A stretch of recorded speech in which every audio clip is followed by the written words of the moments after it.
नमस्कार मित्रांनो, मी किशोर माले स्वागत करतोय तुमचं टेक्निकल किशोर या चॅनलवर। मागच्या व्हिडिओमध्ये आपण मुख्यमंत्री अन्नपूर्णा योजनेबद्दल संपूर्ण माहिती जाणून घेतली होती आणि या व्हिडिओमध्ये मी तुम्हाला सांगणार आहे की मुख्यमंत्री अन्नपूर्णा योजना कोणासाठी सरकारने सुरू केलेली आहे आणि कशा प्रकारे याची अंमलबजावणी आणि लाभ मिळणार आहे। कारण या योजनेअंतर्गत महाराष्ट्राचे उपमुख्यमंत्री तथा अर्थमंत्री अजित पवार यांनी जेव्हा हा अर्थसंकल्प सादर केला होता तेव्हा मुख्यमंत्री अन्नपूर्णा योजनेची घोषणा त्यांनी केली होती।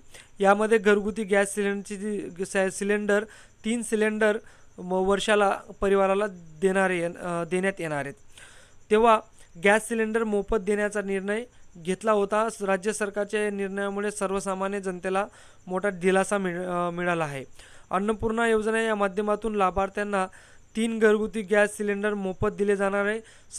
राज्य सरकारचा अनुमान आहे की या योजनेतून 56,16,000 कुटुंबांना फायदा होणार आहे। आता या योजनेचा महत्त्वाचा प्रश्न म्हणजे कोण या योजनेसाठी पात्र राहील, तर ज्या परिवाराकडे दारिद्र्य रेषेखाली कार्ड, पिवळं कार्ड किंवा केसरी कार्ड असेल तेच परिवार या योजनेसाठी पात्रता राहील आणि तेच परिवार या योजनेसाठी अर्ज करू शकतात। आता दुसराही प्रश्न निर्माण झाला असेल की काही परिवारांचे BPLचं कार्ड आणि रेशन कार्ड हे जॉईंट आहेत, मग त्यांनी कशा प्रकारे लाभ घ्यायचा, तर सरकार तुम्हाला रेशन कार्डच्या आधारे लाभ देईल, परंतु ते जो लाभ आहे तो आता एक रेशन कार्डमध्ये जरी 2 परिवारांचं कॉमन असेल तर त्या कॉमन रेशन कार्डवर तुम्हाला 3 सिलेंडर मिळतील, परंतु तुमच्यावर असेल ते तुम्ही स्कीम कशा प्रकारे डिवाइड करून घेता। त्यानंतर सरकार तुम्हाला सिलेंडर नाही देणार, तर सिलेंडरचे पैसे तुमच्या बँक अकाउंटवर टाकणार आहे। वर्षाला 3 सिलेंडरचे पैसे सरकार तुमच्या बँक अकाउंटवर टाकेल, जे की DBTच्या माध्यमातून।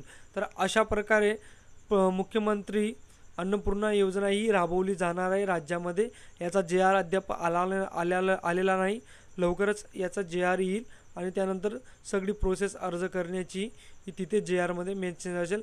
व्हिडिओ आवडला असेल तर हा व्हिडिओ नक्की सगळ्यांपर्यंत शेअर करा आणि चॅनलला अशाच माहितीसाठी सबस्क्राईब करून घ्या। धन्यवाद।